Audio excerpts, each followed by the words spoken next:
时，李长博才开始要学电脑。我的键盘跟人家都不一样。戴老花眼镜，放大字体，手指起落间在键盘敲出行动力。徐医生的梦想要把客家童谣集结成册，不再止于口耳相传。所以我才去收集，去找这些前辈70、80岁那前辈闲聊的时候就跟他谈，他就念，我们就把它记录起来。所以这个东西就不要把它埋藏，自己藏在这个抽屉里干嘛？对不对？我们尽量发扬出去嘛。很强的企图心也会遭受挫折，刚开始不知道怎么存档，心血一夕泡汤。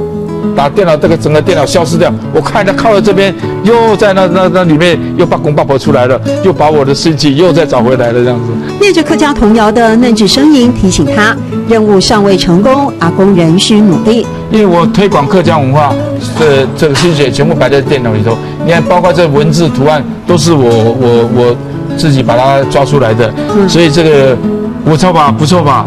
没难好吧？真有意思，可是不错哎，这很有意思啊。哎呀，不错啊，不会难好吧？哎呀。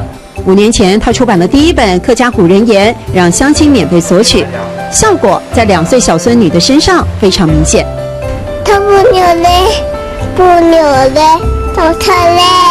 还主办了4年客家童谣比赛，让更多孩子来参与，传承的希望在这些孩子身上开枝散叶。新年多来整抢办，生来抢猜行钱。我吃给我吃我。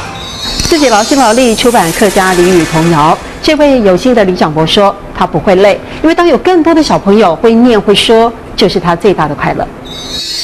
唔該南方真有意思，唔該南方真有意思。